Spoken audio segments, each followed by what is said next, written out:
ቅምጥ ከፊያሜታ አምሃ።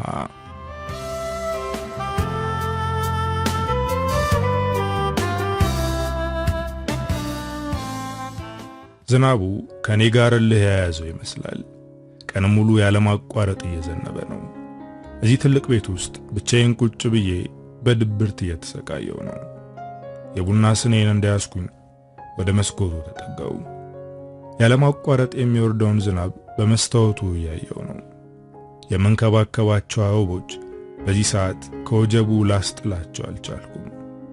አበቦቹን አስተው እያየኋቸው የእነዚህ አበቦች ሁኔታ ራሴ ያለውበትን ሁኔታ አሳየኝ። እነዚህ አበቦች ዝናብ በሌለ ሰዓት እኔ እንከባከባቸዋለሁ። ሽታቸውን እየቀመስኩ ውበታቸውን አደንቃለሁ። እንደዚህ ኃይለኛ ዝናብ ሲኖር ግን ትቻቸው ገባለሁ። በወጀብ ከወዲያ ከወዲህ ሲላተሙ እኔ በመስኮት አያቸዋለሁ። የኔም ሕይወት ይኸው ነው። በጣም ቆንጆ ነኝ። በዙሪያዬ የሚከበኝ ወንድ ብዙ ነው። በየጊዜው ብዙ ወንዶች ወደ እኔ እየመጡ እናዝናናሽ፣ ዓለምን እናሳየሽ ይሉኛል። እኔም ከነዛ መካከል ልቤ የፈቀደውን መርጫለሁ። ግን ያ ሰው በምፈልገው ሰዓት አብሮኝ አይሆንም። እንደ ሁልጊዜው ብቸኝነት እየተሰማኝ ነው። ከጎኔ ሆኖ እጄን ይዘኛል ብዬ አስባለሁ። እሱ ግን ሁልጊዜም ስራ ላይ ነው። አይኖቼን አበቦቹ ላይ ተክዬ የቆዘምኩ በነበረበት ሰዓት የግቢው በር ሲከፈትና መኪና ሲገባ ሰማው። እዛው መስኮት ስር እንደቆምኩኝ ነኝ። መኪናውን አቁሞ በሩን ከፍቶ ገባ። የሱ እግር በሩን አልፎ ሲገባ የቤቱ ድባብ ተቀየረ። ጠረኑ ቤቱን ባንዴ ሞላው። እርምጃ ያስታውቃል። ወደ እኔ እየቀረበ ነው። ዞር ብዬ አየሁት። እንደተለመደው ሽክ ብሏል። ፈገግታው ከፊቱ እንዳለ ነው። የመኪናውን ቁልፍ ጠረጴዛው ላይ ወርውሮ ወደ እኔ ተጠጋ። በዝምታ እያየሁት ነው። አለንጋ የመሰሉ ጣቶቹን አንገቴ ስር አስገባቸው። ከዛም ወደ ደረቱ ጠጋ አደረገኝ። በጣም ስለተናደድኩበት የግንባሬ ቋጠሮ አልተፈታም። የያዝኩትን የቡና ስኒ ተቀብሎ አስቀመጠው። አገጬን ይዞ ቀና በማድረግ ያየኝ ጀመር። አሁንም አይኖቼ በንዴት እንደተሞሉ ናቸው። ይህ ንዴት ከየት የመጣ ነው አለ። ምናልባት ከልቤ የመነጨ ይሆናል። እዚህ ቤት ውስጥ ብቻዬን መቀመጥ ሰልችቶኛል። በጣም ሰፊ ነው። ብዙ ዕቃዎች አሉ። የፈለኩትም ነገር ተሟልቶልኛል። ግን አሁንም ደስ የሚል ስሜት አይሰማኝም። ብቸኝነት እየተሰማኝ ነው። ከዚህ ቤት ወጥቼ ለመሄድ እያሰብኩ ነበር አልኩት። አታደርጊውም። አንቺ እኔን ትተሽ መሄድ አትችይም አለ። እንደዚህ በልበ ሙሉነት መናገሩ አስገረመኝ። ለምን ጥዬ አልሄድም? ብቸኝነት የሚሰማኝ ከሆነ ትቼ ሄዳለሁ ስለው እሱም ከንፈሬን በስሱ ስሞ በጣም ታፈቅኛለሽ፣ ልብሽ እኔ ላይ ተስፋ አይቆርጥም። ለዚህ ንግግሩ ምንም የምሰጠው ምላሽ የለም። የተናገረው እውነት ነው። በጣም አፈቅረዋለሁ። ትቼው ለመሄድ ሞክሬ ነበር፣ ግን ልቤ ደፍሮ መጥላት፣ እግሬም ደፍሮ መሄድ አልቻለም። እሱ ደካማ ጎኔ ነው። ለዛም ነው አሁን እንደዚህ የሚናገረኝ። አዎ በጣም አፈቅራለሁ በማለት ትንፋሽ እስኪያጥረው ሳምኩት። አሁን ወደ ራስሽ ተመለሽ፣ እኔ ማውቃት ምህረት ይችናት አለ። ከዛም እጅ ለእጅ ተያይዘን ወደ መኝታ ክፍል ገባን። የቀዘቀዘው ቤት ባንዴ ሞቀ። የኔ የደስታ ሲቃ ጸጥ ብሎ የነበረውን ቤት ባንዴ ጸጥታውን አፈረሰው። እኔና ዳዊት ደስ የሚል ፍቅር ሰራን። እኔና አንቺ በፍቅር ስንከንፍ ጭንቀትና ሐዘን ይጠፋል አለ አጥብቆ እያቀፈኝ። እንደዚህ ሲያቅፈኝ ጥሎኝ የሚሄድ አይመስልም። እቅፉና ጠረኑ ለዘላለም አብሮኝ የሚኖር ይመስለኛል። ግን ይሄንን ማሰቤ ጅልነት ነው። ራሴን እያታለልኩ ነው። አዎ እኔና እሱ የተገናኘንበት ቦታ ትክክል ያልሆነና ደስ የማይል ነው። ግን ደግሞ ከዛ ቆሻሻ ቦታ አውጥቶ እዚያ መጣኝ እሱ ራሱ ነው። የህይወቴን መስመር የቀየረው እሱ ነው። በሱ ምክንያት ሁሉ ነገሬ ተቀይሯል። ለሱ ስል እዚህ ትልቅ ቤት ውስጥ ብቻዬን እየኖርኩ ነው። ዳዊት ተነስቶ ልብሱን መለባበስ ጀመረ። ዛሬ እንኳን ከኔ ጋር አታድሩ ብዬ ጠየቅኩት። ከስንት አንዴ ነው ከኔ ጋር የሚያድረው እንጂ ሁልጊዜም አያድርም። እንደዚህ ድንገት መጥቶ የተገደበ ፍቅር አሳይቶኝ ይሄዳል። ሰሞኑን አመቻችቼ ለ2 ቀን አብረን እናሳልፋለን የኔ ፍቅር አለ። እኔ ለ2 ቀን ወይም ለ1 ሳምንት ብቻ አብረኸኝ እንድትሆን አይደለም የምፈልገው። ሞት እስኪያለያየን ድረስ አብረን እንድንሆን ነው የምፈልገው። ጠዋት አይኔን ስገልጥ ከጎኔ ላይ እፈልጋለሁ። ማታ ስተኛ እቅፍ ውስጥ መሆን እፈልጋለሁ። እጄን ይዘህ የኔ ለምትላቸው ሰዎች እንድታስተዋውቀኝ እፈልጋለሁ አልኩት። አነጋገሬ ትንሽ ጠንከር ያለ ነበር። ያልጋው ጫፍ ቁጭ በማለት እጄን ያዘኝ። ይሄ ጊዜ ሩቅ አይሆንም፣ በቅርቡ የምትፈልግ ይሆናል። ይሄን ሁሉ ጊዜ ታግሰሻል፣ አሁንም ትንሽ ታገሽ አለ። ይሄ የሁል ጊዜም ንግግሩ ነው። ታገሽ ይለኛል፣ ግን እስካሁን ምንም ያደረገው ነገር የለም። እዚሁ እንደተቀመጥኩ ነው። ይሄን ሁሉ ጊዜ ታግሻለሁ፣ ከዚህ በላይ ግን አልችልም፣ በጣም ደክሞኛል አልኩት። ሊያቅፈኝ የሞከረ ነገሮች እኮ እንደጠበቅኳቸው እየሄዱ ስላልሆነ ነው። ማደር በጣም ደረቅ ሴት ናት፣ ፍቺውን በቀላሉ ልትቀበለው አልቻለችም አለ። ይሄ ሰበብ ሰልችቶኛል። ከማደር ጋር ልፋታ ነው ካለ ዓመታት አልፈውታል፣ ግን እስካሁን አልተፋታም። ዳዊት ባለትዳርና የ2 ልጆች አባት ነው። በትዳሩ ደስተኛ እንዳልሆነ በተደጋጋሚ ይነግረኛል። የሷ ቤተሰቦችና የሱ ቤተሰቦች የማይነጣጠሉ ጥሩ ግንኙነት ያላቸው ቤተሰቦች ናቸው። ለዓመታት በቤተሰቦቹ ታስሮ ቆይቷል።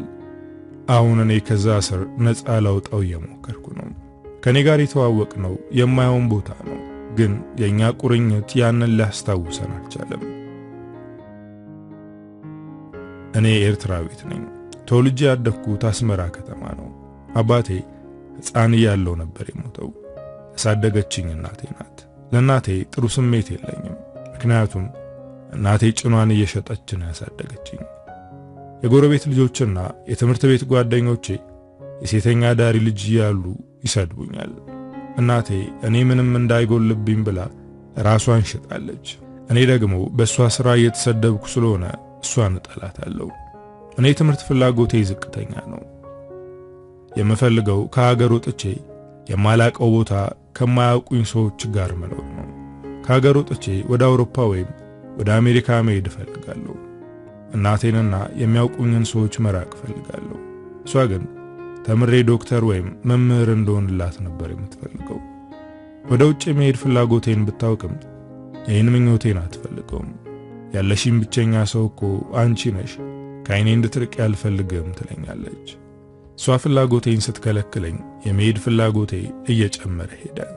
እንዴት ከሀገር እንደምወጣ አላውቅም፣ ግን ደግሞ እንደምወጣ እርግጠኛ ነኝ። አንድ ቀን የሰፈር ልጆች ስለ መሰደድ ሲያወሩ ሰማሁ። እነሱ በሕገ ወጥ በድንበር ወደ ኢትዮጵያ ለመግባትና ከዛ በኋላ በስደተኝነት እዛ ቆይተው ነገሮችን ጨራርሰው ወደ አውሮፓ ለመሄድ እያቀዱ ነበር። የሚያስፈልጋቸውን ገንዘብ እያፈላለጉ ነው። ይሄ ድል ድጋሚ ወደኔ አይመጣም። ምናልባት ከዚህ ሀገር የመውጣት እድሌ አሁን ነው ብዬ አሰብኩኝ። እኔም ከነሱ ጋር መሄድ እንደምፈልግ ነገርኳቸው። እነሱም እሺ ግን ገንዘብ ያስፈልግሻል አሉኝ። የሚያስፈልገውን ገንዘብ ሲነግሩኝ ደነገጥኩ። ከየት ነው የማመጣው አልኩኝ። ግን አንድ ነገር አስታወስኩ። እናቴ ከወንዶች የሚመጡላት ስጦታዎች ትዝ አሉኝ። ብዙ ወርቅ ስጦታዎች አሏት። እነሱን መውሰድ እችላለሁ። ወደ ቤት ሄድኩኝ።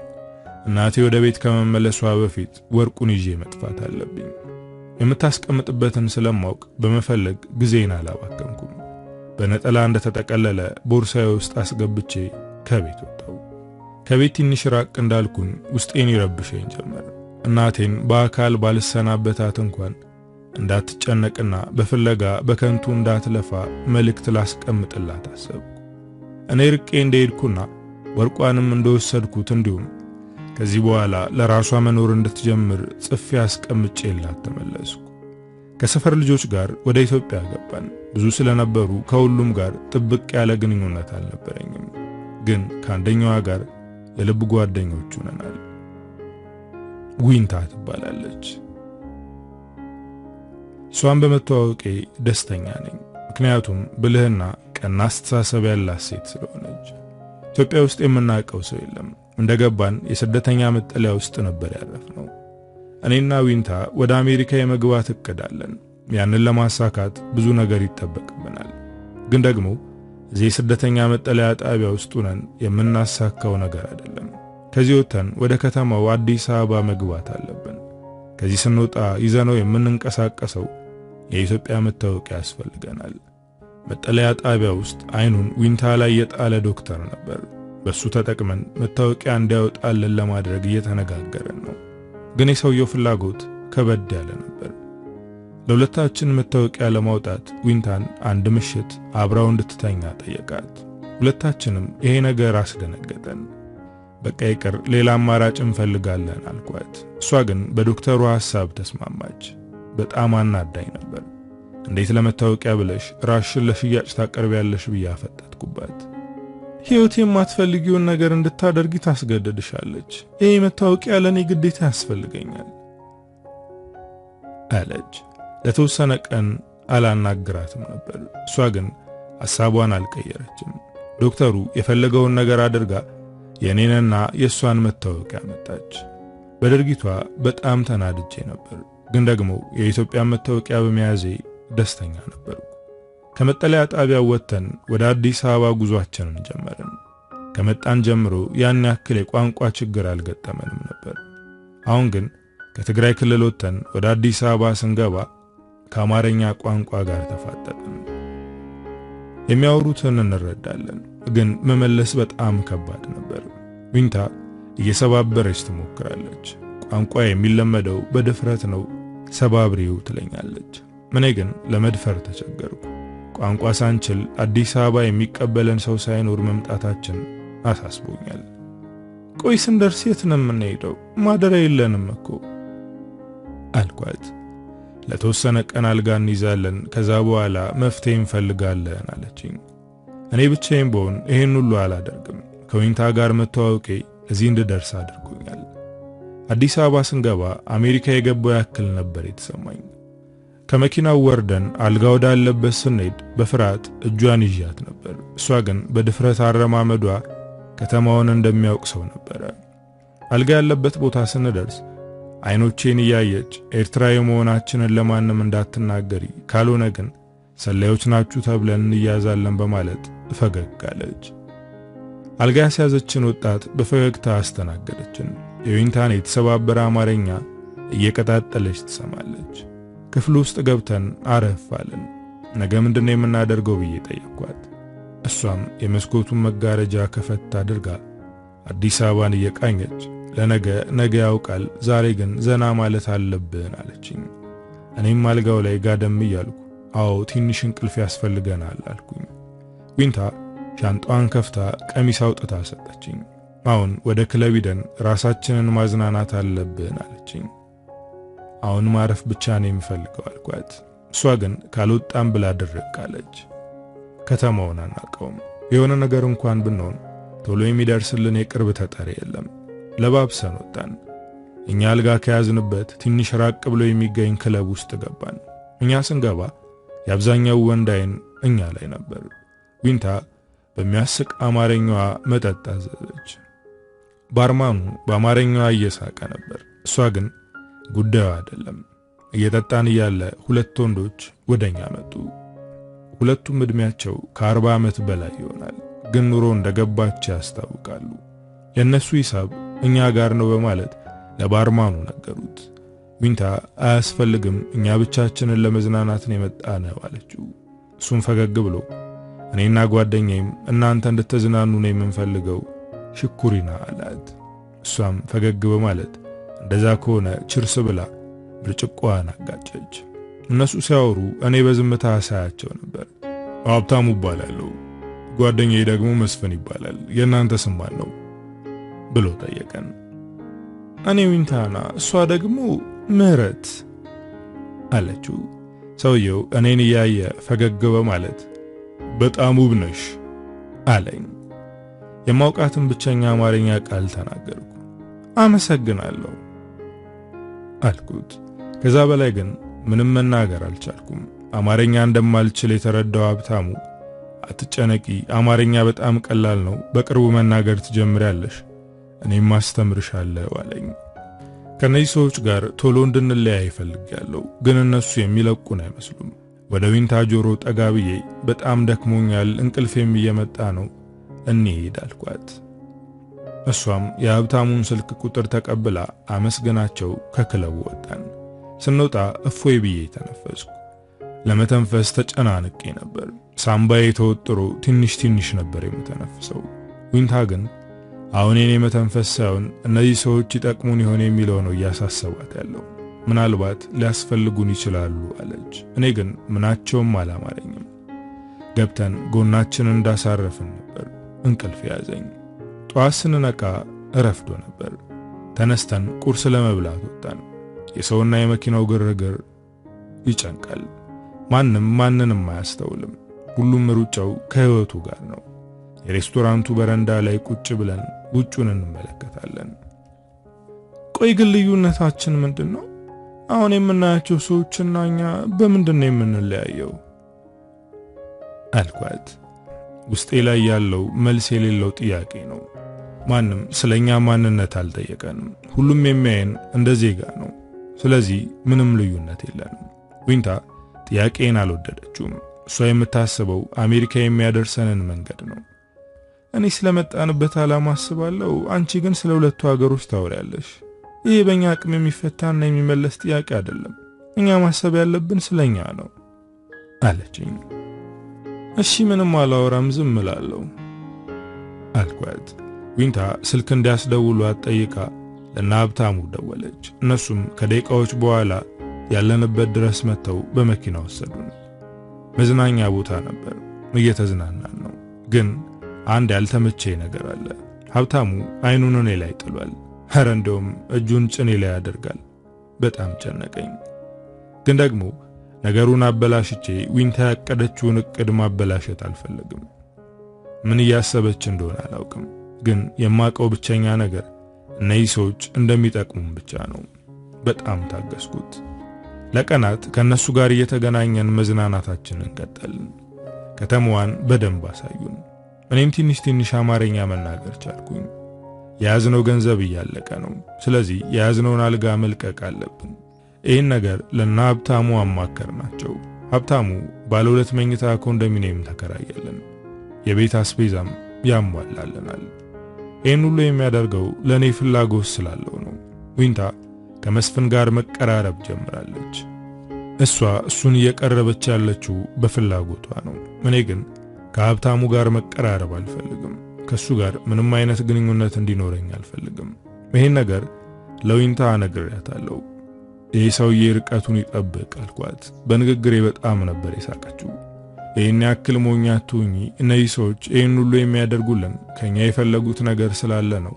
እኛ እነሱ የሚፈልጉትን እንሰጣቸዋለን፣ እነሱም የምንፈልገውን ያደርጉልናል አለችኝ። እና እኛ የምንፈልገውን ለማግኘት ገላችንን መሸጥ አለብን አልኳት። እሷም ፈገግ በማለት እንደነገርኩሽ ሕይወት የማትፈልጊውን ነገር እንድታደርጊ ታስገድድሻለች አለችኝ። ይህኔ እናቴን አስታወስኩኝ። እናቴም ሕይወት አስገድዳት ነው ማለት ነው። ግን እንዲህ ብሎ ነገር የለም፣ ይሄ የኛ ምርጫ እንጂ ግዴታ አይደለም ብዬ አሰብኩኝ። ግን ይሄ ሐሳቤ ብዙም አልዘለቀም። ከቀናት በኋላ በኔም ቢተኝነት ምክንያት ሀብታሙና መስፍን ከቤት አስወጥተው ጎዳና ላይ ጣሉን። ምንም አማራጭ አልነበረንም። እንደዛ ስመጻደቅ የነበርኩ ሴት ራሴን ሴተኛ ዳሪውን ያገኘሁት። ከሀብታሙ አመለጥኩ ብልም እኔ ግን ወደ ዋናው ባህር ገብቻለሁ። አሁን እኔና ዊንታ ገላችንን እየሸጥን ኑሮ ጀምረናል። እኔ አሜሪካ የመሄድ ተስፋዬ ጠፍቷል። የዊንታ ግን አልጠፋም። አሁንም አሜሪካን ታልማለች። አመሻሽ ላይ ተጣጥቤ ለባብሼና ተቀባብቼ ስወጣ እናቴን አስባታለሁ። በየቀኑ እናቴ ይቅር በይኝ እላለሁ። ወራቶች ተቆጠሩ። ከብዙ ወንዶች ጋር ተኛለሁ፣ ግን ጠብ የሚል ገንዘብ አላገኘውም። ዊንታ ግን የተሻለ ነገር አገኘች። ከአሜሪካ የመጣ ዳያስፖራ ጋር ተዋወቀች። ይህ ሰው ለአንድ ሳምንት ከሷ ጋር ቆይቷል። ወደ አሜሪካ ሲመለስ ቃል ገብቶላት ነበር። ይህን ሥራ መስራት እንድታቆም እሱ በየወሩ የሚያስፈልጋትን ያክል ገንዘብ እንደሚልክላትና ነገሮችን አስተካክሎ ተመልሶ በመምጣት አግብቶ እንደሚወስዳት ቃል ገባላት። እሷም ቃሏን ጠብቃ ስራዋን እርግፍ አድርጋ ተወችው። እኔም እንድተወውና ከሷ ጋር እንድኖር ነገረችኝ። እኔ ግን ስራውን አላቆምኩትም። እሷ እንኳን እድሏ መቃናቱ ደስ አሰኝቶኛል። ዊንታ ጥሩ ልብ ያላትና ብልህ ሴት ናት። አሜሪካ የመግባት ፍላጎቷ ከኔ ይበልጣል። ይሄን አይቶ ፈጣሪ ነገሩን አመቻቸላት። እኔ ከሷ መራቅ ጀመርኩ። ለብቻዬ ቤት ተከራየሁ። እሷ ጋር መሄዴን ቀነስኩኝ። ምክንያቱም ያ ሰው ሲመጣ እኔን ካየኝ ዊንታ አሁንም ተመሳሳይ ቦታ ላይ ያለች ይመስለዋል። እሷ ግን በእኔ እየተናደደች ነው። ገና ሳልሄድ እንደዚህ ከራቅሽኝ ስሄድማ ከነጭራሹ ትረሽኛለሽ ትለኛለች።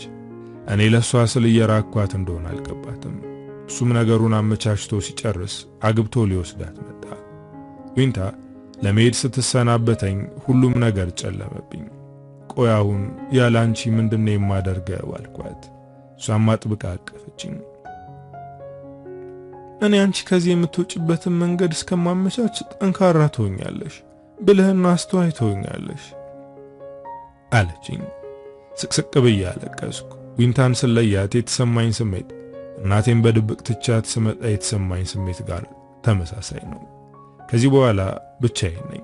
ማንም ስለኔ አይጨነቅም። አሁን ለራሴ ያለሁት ራሴ ነኝ።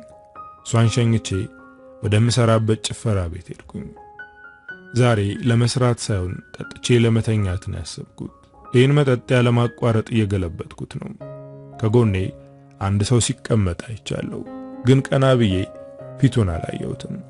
የውስጥን ህመምና ሐዘን መጠጥ አያድነውም አለኝ።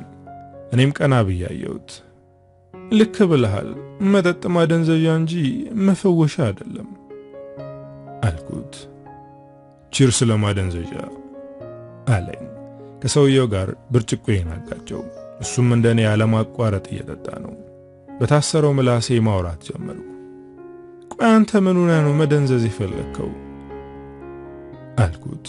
እሱም መጠጡን እየጨለጠ ከሚስቴ ጋር ተጣልቼ ነው አለኝ። ነገሩ ባያስቅም እኔ ግን ከት ብዬ ሳቅኩኝ። ምን ያስቃል እንዴ ብሎ ጠየቀኝ። ዛሬ ማታ ሚስትህን እንዳስረሳ ትፈልጋለህ አልኩት። ስመጣ ጠጥቼ መሄድ ብቻ ነው የፈለኩት። ግን አሁን ውስጤ የታመቀውን ሐዘን በመጠጥ ብቻ ማስወጣት ስላልቻልኩ በፍትወት ለመተንፈስ አሰብኩኝ። እሱም ከላይ እስከ ታች አተኩሮ አየኝና ስንት እንድከፍልሽ ትፈልጋለሽ አለኝ። ዛሬ እድለኛው ወንድ አንተ ነህ። ምንም ክፍያ አልፈልግም። አንተም እኔም ማዝነናል። ስለዚህ እቺን ምሽት እርስ በርሳችን እንተካከምባት አልኩት። በሐሳቤ ተስማማ። ከጭፈራ ቤቱ ይዞኝ ወጥቶ ወደ መኪናው አስገባኝ። መኪናው ቅንጡ ናት። የት እንደሚወስደኝ አላውቅም፣ ግን እሱን አምኜ እየሄድኩ ነው። ትልቅ ደህንነቱ የተጠበቀ ሆቴል ወሰደኝ።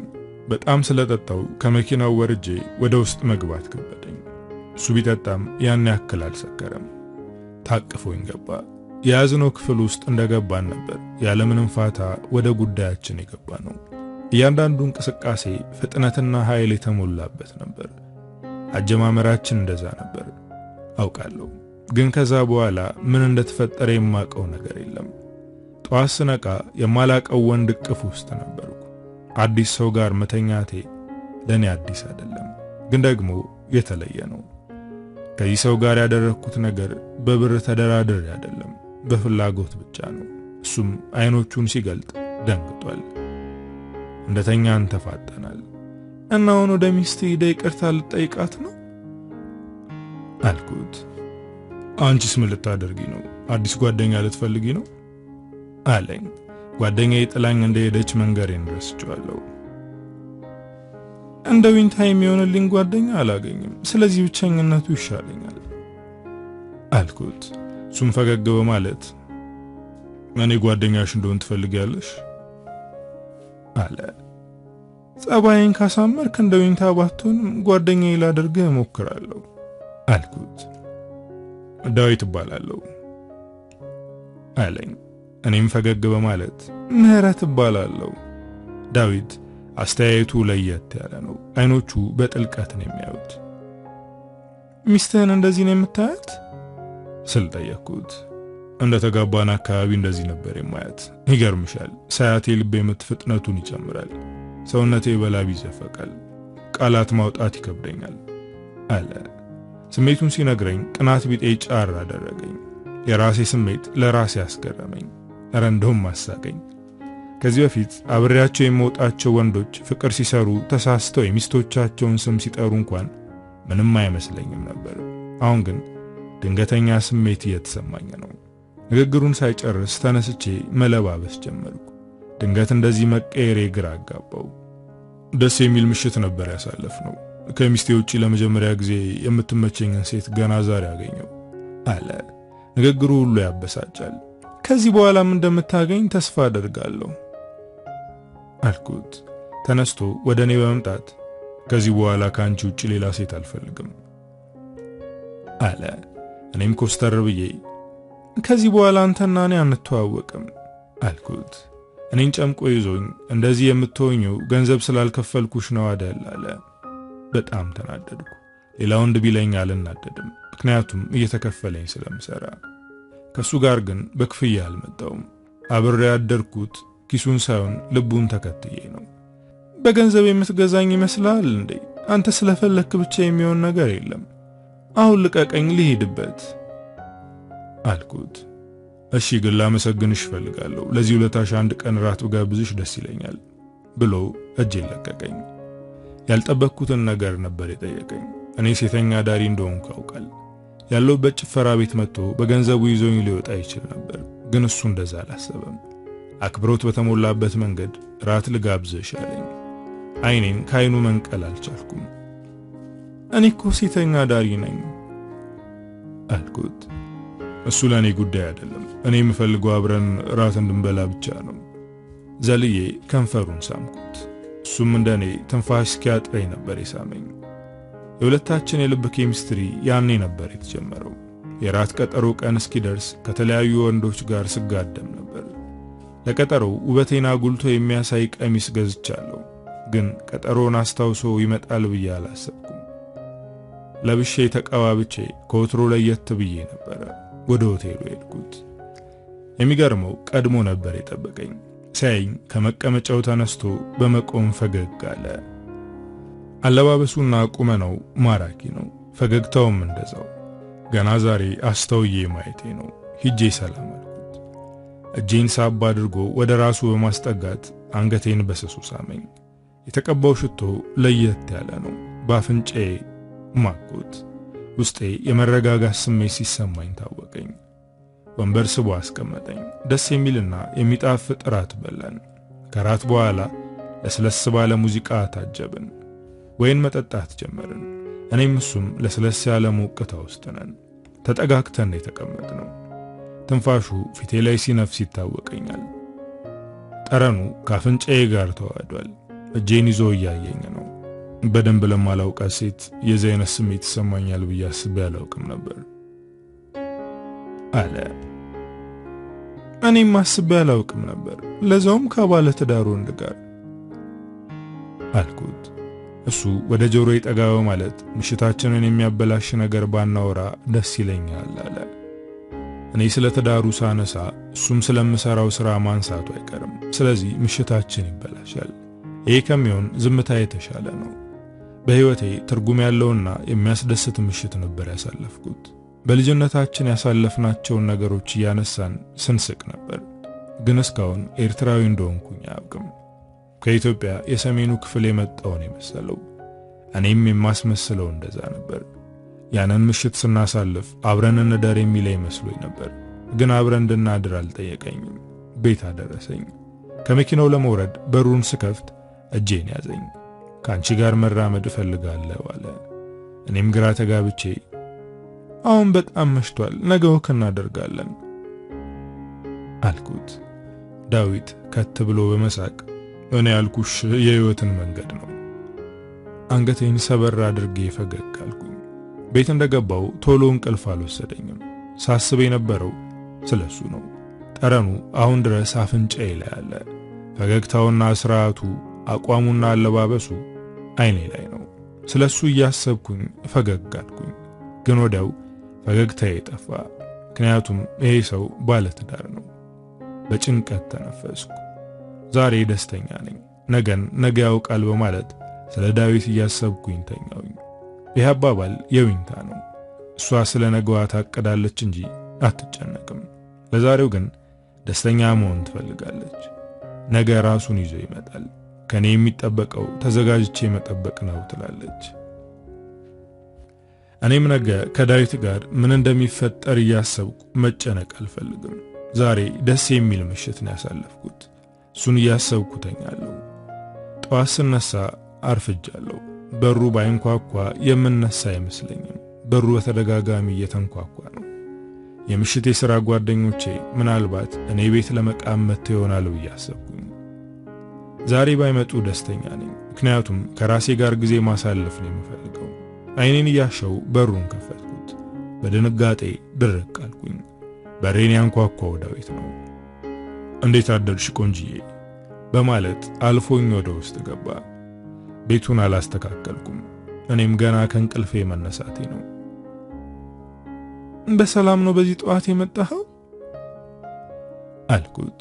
እሱም ሰዓቱን እያየ አንቺ ለመነሳት አርፍደሻል ማለት ሰዓቱ መቁጠሩን ያቆማል ማለት አይደለም። አሁን በጣም ረፍዷል። ይልቅ ተዘጋጅ፣ ለተወሰነ ቀን ወደ ሐዋሳ ሄደን እንዝናናለን አለ። ይህ ድንገተኛ ጉዞ ከምን የመጣ ነው? ቀድመህ እኮ አልነገርከኝም አልኩት። ያው ነገርኩሽ፣ አንቺና እኔ ደስ የሚል ቀናት እናሳልፋለን። ላንቺም ጥሩ ነገር ነው። እምቢ ማለት አልቻልኩም።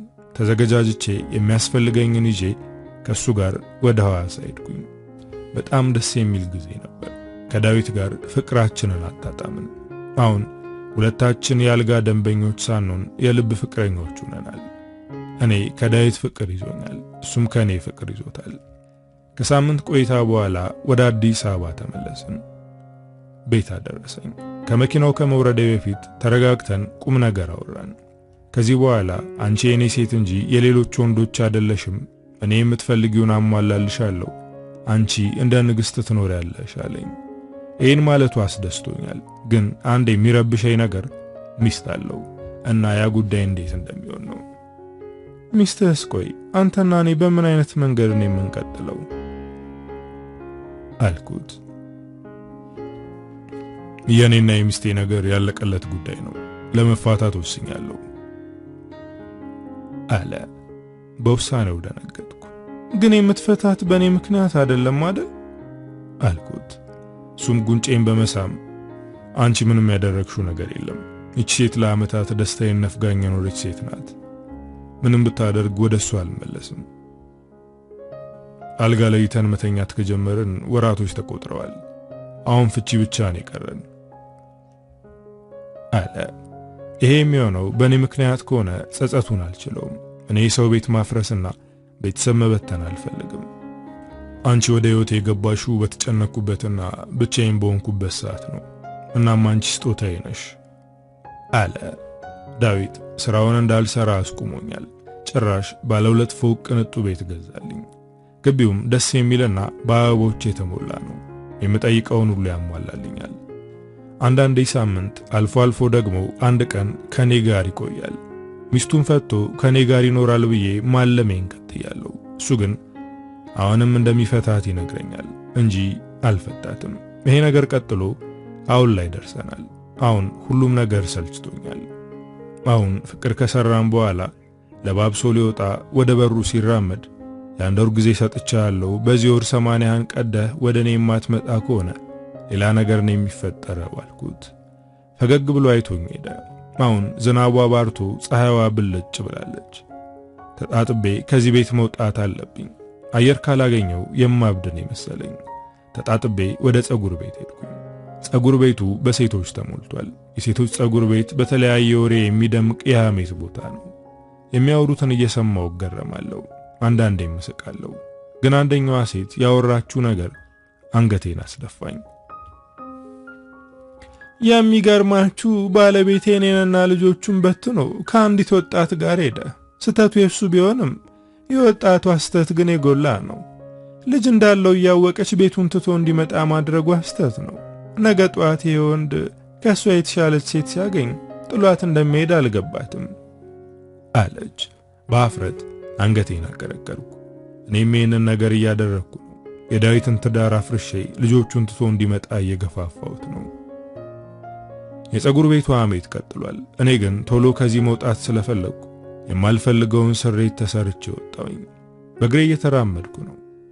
ይሄ ነገር የኔ ስህተት አይደለም አይደል? እሱ ሊፈታት ሲያስብ ከኔ ጋር አልተዋወቀም ነበር። ስለዚህ የኔ ጥፋት አይደለም እያልኩ ብቻዬን አጉተመትማለሁ። እስከዛሬ የዳዊትን ሚስት በአካል አይቻት አላውቅም። እናም አሁን እሷን ማወቅ ፈለግኩ። ምን አይነት ሁኔታ ውስጥ ትሆን? ባሏ ሊፈታት እየሞከረ ስለሆነ ድብርት ውስጥ ገብታ ይሆን? እንደምንም ብዬ ያለችበትን ሁኔታ ማወቅ አለብኝ። ቤታቸው የት እንደሆነ፣ ልጆቻቸው የት እንደሚማሩ አውቃለሁ። ስለዚህ በቀላሉ አገኛታለሁ። በነጋታው ጠዋት ልጆቹ ወደሚማሩበት ትምህርት ቤት ሄድኩኝ። ልጆቹን በፎቶ ስላሳየኝ አውቃቸዋለሁ። የሚማሩበት ትምህርት ቤት ውድና የታዋቂ ሰዎች ልጆች የሚማሩበት ትምህርት ቤት ነው። በር ላይ ቆሜ የሚገቡትን ልጆች አያለሁ። ድንገት አንድ መኪና ፊት ለፊቴ ቆመ። መኪናዋ በጣም ታምራለች። የዳዊት ልጆች ከዛች መኪና ነው የወጡት። አንዲት ቆንጆና የዘነጠች ሴት ከመኪናው ወጣች። እቺ ሴት የዳዊት ሚስት ማህደር እንደሆነች እርግጠኛ ነኝ። ልጆቿን ስማ ሸኘቻቸው። ቁሜ እያየኋት ነው። ማህደር ተመልሳ ወደ መኪናው ልትገባ ስትሞክር ትንሽ ተንገዳገደች። ራሷን እያዞራት እንደሆነ ያስታውቃል። መኪናዋን ተደግፋ ቆመች። አፍንጫዋ እየደማ ነው።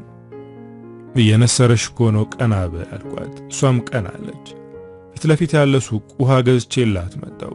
እቺ ሴት የምወደው ወንድ ሚስት ናት። እንደዚህ መንከባከቤ ለራሴ ያስገረመኝ። ለነገሩ ማንም ሰው የሚያደርገው ነገር ነው። እስከሚሻላት አብሬያት ቆየው። ስትረጋጋ ፈገግ በማለት አመሰግናለሁ አለችኝ። በጣም የተረጋጋች ሴት ናት። ችግር የለውም። ለመጀመሪያ ጊዜ ነው ያመመሽ ወይስ ከዚህ በፊትም ያምሻል አልኳት። ከቅርብ ጊዜ ወዲህ ነው የጀመረኝ፣ ጭንቀት መሰለኝ አለች። ያኔ ራሴን አዳመጥኩ። በኔ ነው እንደ ጭንቀት ውስጥ የገባችው አልኩኝ። እሷም እጇን ለሰላምታ በመዘርጋት ማህደር እባላለሁ፣ ዲዛይነር ነኝ አለች።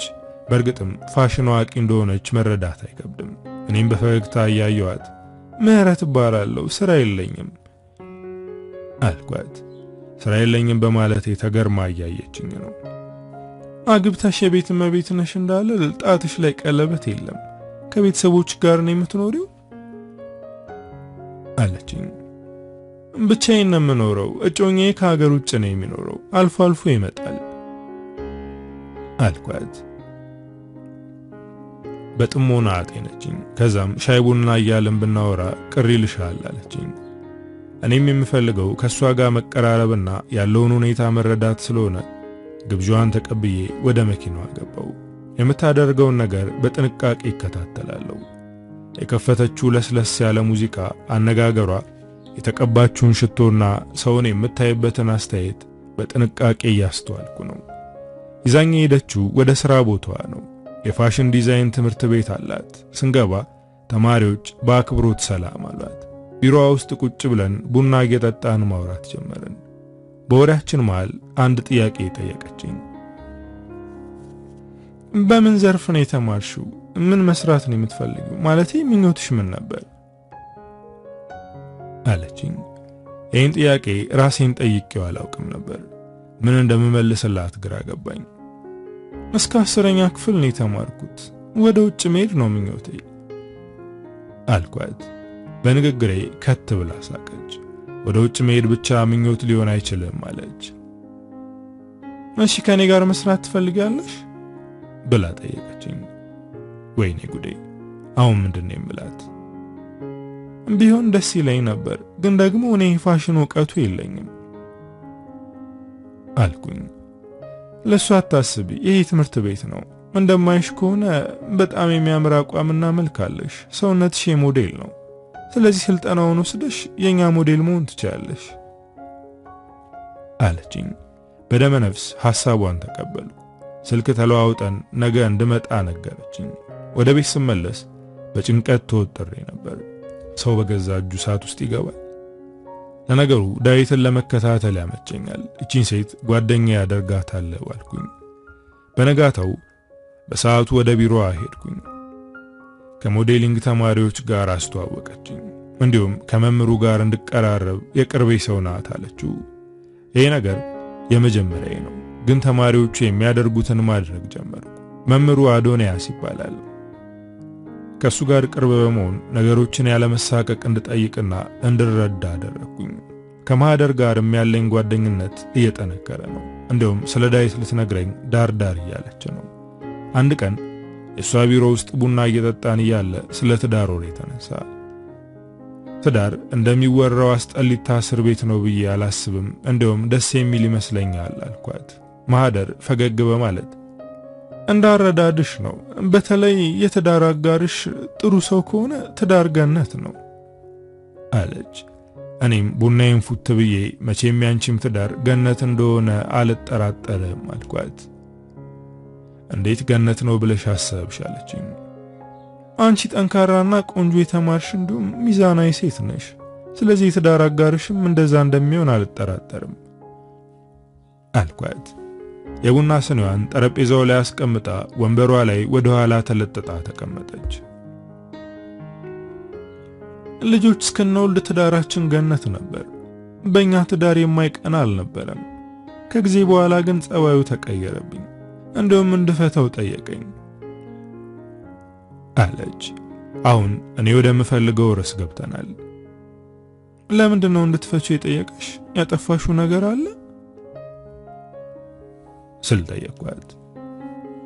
በማዕከላችን ሌላ ሴት ገባች አለች። የኔ በድንጋጤ ደርቄ ቀረው። ትንፋሼ እየተቆራረጠ ነው። ይቺ ሴት ስለኔ እያወራች ነው። የተጎነጨሁትን ቡና መዋጥ ከበደኝ። እሷን በጣም መደንገጤን አስተውላለች። ያስደነግጣል አይደል? እኔም ባሌ ቅምጥ እንዳለው ሳውቅ የደነገጥኩት እንደዚህ ነበር። ይገርምሻል፣ ያችን ሴት ለማግኘት ብዙ ለፍቻለሁ፣ ግን ላገኛት አልቻልኩም። ቤቴ ልታፈርስና ቤተሰቤ ልትበትን እየሞከረች ያለችውን ሴት አግኝቼ ባንቃት ደስታዬ ነው። ባሌ በሷ ምክንያት ፊቱን አዙሮብኛል። አብሮኝም አይተኛም። ጭራሽ እንፋታ የሚል ጥያቄ አንስቷል። እቺ ሴት ማን አባቷ ብትሆን ነው? ከኔ የተሻለ ምን ቢኖራት ነው? እኔ እኮ ተራና የወደቀች ርካሽ ሴት ትሆናለች አለች። ስትናገር በንዴት የደም ስሯ ይወጣጠራል። ርካሽ ስትል የኔም ውስጥ በንዴት ተቃጠለ። ተነስቼ ጉሮሮዋን አንቄ እኔ እንደሆንኩና ባሏ ከሷ ይልቅ እኔ እንደመረጠ ብነግራት ደስ ባለኝ፣ ግን ድፍረት የለኝም። አየር በመሳብ ራሴን አረጋጋው። ባለቤትሽ ከዛች ሴት ያየው ነገር ምንድነው ብዬ ጠየቅኳት። ምን እንዳየባት አላውቅም፣ ምናልባት እንደኔና እንዳንቺ በጣም ቆንጆ ትሆናለች በማለት ሳቀች። እኔም አብሬያት ሳቅኩኝ። ከማህደር ቢሮ ስወጣ በፍጥነት ወደ በረንዳው ሄድኩኝ። ትንፋሽ አጥሮኝ ነበር። አይኔን ጨፍኜ አየር በረጅሙ ሳቅኩኝ። ምን ነው ችግር አለ እንዴ በማለት አዶንያስ ከጎኔ ቆመ። ደንገጥ አልኩኝ። የለም ንፋስ ለመቀበል ፈልጌ ነው አልኩት። እሱም አሻግሮ እያየ አለቃችን ቁጡና ኃይለኛ ትመስላለች፣ ግን ውስጧ መልካም ነው። ምንም ብትናገርሽ ከቁም ነገር አትቁጠሪው አለ። እኔም ፈገግ በማለት እውነት ነው ማህደር ጥሩ ሴት ናት አልኩት። እሱም መነጸሩን እያስተካከለ ግን ውሸትና መታለልን አትወድም፣ የዋሻትንና ያታለላትን ሰው መቼ የሚቀር አትለውም በማለት ወደ ውስጥ ተመልሶ ገባ። አዶንያስ የተናገረው ነገር አስደነገጠኝ። ይሄ ነገር እኔን ለመንካት ይሆን? ያውቀኛል እንዴ? ደግሞ በዚህ መጨነቅ ልጀምር ነው? ቀን ሙሉ ስጨነቅ ነበር ያልኩት። ወደ ቤት ስሄድ ሰውነቴ በድካም ዝሏል። በሩን ከፍቼ ገባው። መብራቱን ሳበራ ዳዊት ሶፋ ላይ ቁጭ ብሎ እየጠበቀኝ ነበር። ሳየው ደነገጥኩ። ለምንድነው ጨለማ ውስጥ የተቀመጥከው? ስትመጣ ለምንድነው ያልደወልክልኝ አልኩት። እሱም ተነስቶ ወደ እኔ መጣ። አለባበሴንና ሁኔታዬን አየው። በጣም ዘንጠሻል። ደግሞ የኔ ያክል ከፍታ ያለው ሂል ምቾት እንደሚሰጥሽ አላውቅም ነበር አለ። ካነጋገሩ እንደተረዳሁት አመጣጡ ለነገር ነው። እኔም ወደሱ ጠጋ በማለት የሸሚዙን ቁልፍ ፈትቼ እያስተካከልኩለት ሸሚዝን እስከ መጨረሻው ስትቆልፈው እንደማያምርብህ ነግሬህ ነበር። ለነገሩ እንደዛ የምታደርገው ስትጨነቅና ስትናደድ እንደሆነ አውቃለሁ። በላውን ያናደደህን ወይም ያበሳጨህን ነገር ንገረኝ። አወራሬ እርጋታ የተሞላበትና በፍቅር አይን እያየው ስለነበር አሁን ቀዝቀዝ አለ። በእኔ ላይ ሌላው እንዲዘሻል እንዴ ሲል ጠየቀኝ። አሁን የተናደደበት ምክንያት ገባኝ። በቅናት እየተቃጠለ ነው። እኔም በቆመበት ትቼው ወደ መኝታ ክፍል በመግባት ልብሴን መቀያየር ጀመርኩ። ተከትሎኝ ገባ። ንገሪኝ፣ ማን አባቱ ነው ከኔ እጅ ሊቀማ የሚታገለው አለ። እኔም ልብሴን ቀያይሬ ፊት ለፊቱ በመቆም ሚስት የሌለው ወንድ ነው አልኩት። ይሄ ቀልድ ንግግሬ በጥፊ አስመታኝ። ማንም ወንድ አይደለም የራሱ ሊያደርግሽ ይቅርና ቀና ብሎ እንዳይሽ አልፈልግም አለ። አሁን በጣም ተናደድኩ። የሰጠው ጊዜ እያለቀ ነው። ሚስትህን ካልፈታት እኔን አታገኘኝም። ስለዚህ አስብበት። አሁን ስለደከመኝ ብቻዬን መሆን እፈልጋለሁ አልኩት። የመጣሁት ለተወሰነ ቀን ካንቺ ጋር ለመቆየት ነው አለ። በአሁኑ አብሮኝ እንዲቆይ አልፈልግም። ምክንያቱም ከሚስቱ ጋር ስራ ጀምሬያለሁ። በሰዓቴ መሄድ አልችልም። ይህን ነገር እንዲያውቅብኝም አልፈልግም። የፍቺውን ጉዳይ ሳትጨርስ ከኔ ጋር መሆን አትችልም። ከዚህ ቤት የማትወጣ ከሆነ እኔ እወጣለሁ አልኩት። ከወትሮው ተለየውበት። በአዲሱ ጸባዬ ሳይገረም አልቀረም። ስለምንድን ነው የምታወሪው? ተነፋፍቀናል እኮ ጊዜ ማሳለፍ አለብን አለ። እኔም ሻንጣዬን እያዘጋጀው አንተ የማትወጣ ከሆነ እኔ እወጣለሁ። እሺ አሁን እሄዳለሁ፣ ግን የአዲስ ጸባይ ከየት እንደመጣና ማን ጋር እንደምትውይ እደርስበታለሁ በማለት ወጥቶ ይሄዳል። በጣም ናፍቆኝ ነበር። አቅፌው ባደር ደስ ይለኛል፣ ግን ደግሞ ማስደንገጥ አለብኝ። እሱ በፈለገበት ቀን እየመጣ የፈለገውን ነገር ማግኘት የለበትም። የሞዴሊንግ ትምህርቴን ቀጥያለሁ። በምችለው ነገር ማህደርን አግዛታለሁ። የአዶንያስ ጸባይ ግን ከወትሮው እየተለየብኝ ነው። አስተያየቱና የሚናገረኝ ቃላቶች ያስፈሩኛል። ይሄ ሰው ጭንቀት ውስጥ እንድገባ እያደረገኝ ነው። ነገሩን ማወቅ አለብኝ። ወደ መጸዳጃ ቤት ሲገባ ማንም ሳያየኝ ተከትየው ገባው። እሱን ተከትዬ መጸዳጃ ቤት መግባት ያልገረመው በፈገግታ እያየኝ ነው። ከኔ ጋር ያለ ችግር ምንድነው? ለምንድነው የማይረቡ ቃላቶች የምትናገረው አልኩት። እሱም ወደ እኔ ይበልጥ በመቅረብ ከአንቺ ጋር ችግር የለብኝም፣ እንደውም ተመሳሳይ መንገድ ላይ ነን፣ ሁለታችን መተጋገዝ አለብን አለ። ግራ በመጋባት እያየሁት ነው። እሱም ንግግሩን ቀጠለ። እኔ ለዓመታት ማህደርን ስከተላት ነው የኖርኩት። እሷን ልታፈቅረኝ ብዙ ለፍቻለሁ፣ ግን እሷ ከስራ ውጪ በሌላ መንገድ ልታየኝ አልቻለችም። አንድ ቀን በድፍረት ልስማት ሞክሬ ነበር። እናም ቦታህንና ደረጃህን እወቅ አለችኝ። እኔ እሷ ንግግር አይጎዳኝም፣ እንደምንም አድርጌ ራሴ ላደርጋት ነው የምፈልገው፣ ወይም ደግሞ በማለት ንግግሩን ሳይቋጨው አቆመ። ወይም ደግሞ ምን አልኩት። የነገሩን መቋጫ በጉጉት እንደምጠብቅ ሲረዳ ፈገግ አለ። ወይም ደግሞ ለተወሰነ ቀን ከሷ ጋር ጊዜ ማሳለፍ ፈልጋለሁ አለ። የአዶንያስ ሐሳብ በጣም አስገርሞኛል። ፍቅር ወይስ ፍላጎት ነው ያለው? እኔም ምንም ነገር እንደማይመለከተኝና የፈለገውን ማድረግ እንደሚችል ነገርኩት። ይመለከትሻል። አንቺ ከዳዊት ጋር እልል ያለ ፍቅር ውስጥ ነሽ። ዳዊት የፍቺ ጥያቄውን ለመጠየቁ ምክንያቱ አንቺ ነሽ አለ። በድንጋጤ ጉልበቴ ውሃ ሆነ። የምናገረው ጠፋብኝ። ስለምንድን ነው የምታወራው ባለጌ አልኩት። ሁሉንም ነገር እንደሚያውቅ ነገረኝ። እናም ሁለታችን ከተጋገዝን የምንፈልገው እንደምናገኝ ነገረኝ። አስቢበትና አሳውቂኝ ብሎኝ ትቶኝ ሄደ። የዛን ቀን በጊዜ ነበር ወደ ቤት ሄድኩት። አሁን ነገሩ ሁሉ አድክሞኛል። የዳዊት ጉዳይ ሰልችቶኛል። እሱ ቆርጦ ከሚስቱ ጋር ቶሎ ቢፋታ እዚህ ነገር ውስጥ አልገባም ነበር። እሱ ግን ከማውራት ውጪ ምንም እያደረገ አይደለም። ግን ደግሞ እንደተረዳሁት ከሆነ ማህደር ጠፍራ ይዘዋለች። ትዳሯን ለማዳን የመጨረሻ ትግሏን እያደረገች ነው። ሕይወት ጥሎ ማለፍ ናት። ስለዚህ እኔም የምፈልገውን ለማግኘት መታገል አለብኝ። ሌሊቱን ሙሉ ሳስብ አደርኩ። በነጋታው ሲሄድ አዶንያስ ምን ወሰንሽ ብሎ ጠየቀኝ። እኔ ግን አሁንም ምንም እንዳልወሰንኩ ነገርኩት። መጀመሪያ ነገሩን ማጤን አለብኝ፣ ከዛ በኋላ መወሰን ያለብኝን እወስናለሁ።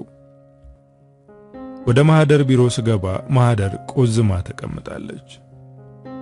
ምን ነው በጠዋቱ ደበረሽ? ሳትተኝ ነው እንዲያደርሽው አልኳት። እሷም በጭንቀት ተንፈሳ ዳዊት የፍቺውን ጉዳይ ድጋሚ አነሳብኝ። ማታ ስንጨቃጨቅ ነበር።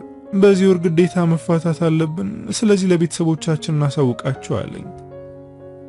እኔ ግን ተስፋ አልቆርጥም። ስለዛች ሴት ማጣራት አለብኝ። ያቺ ሴት ከኔ የተሻለችው በምን እንደሆነ ማወቅ ፈልጋለሁ። ያቺን ሴት አግኝቼ የተወለደችበትን ቀን እንድጠላ አደርጋታለሁ አለች። አሁን በጣም እያናደደችኝ ነው። ባሏ አልፈልግሽም እያላት፣ እሷ ግን ችግሯ ከባሏ ጋር ሳይሆን እሱ ከሚወዳት ሴት ጋር ነው። ስለዛች ሴት እኔ ላጣራልሽ፣ ይህን ጉዳይ ሌላ ሰው እንዲሰማ አታድርጊ አልኳት። አንቺ ይህን ማድረግ ትችያለሽ አለችኝ። እኔም ፈልጌ እንደማገኛት ቃል ገባውላት። ያቺን ቆሻሻ ፈልገሽ አግኝልኝ አለችኝ። ውስጤ በንዴት እየተቃጠለ ራሴን ለመፈለግ ተስማማው። ከሷ ቢሮ ወጥቼ ወደ አዶንያስ ሄድኩኝ።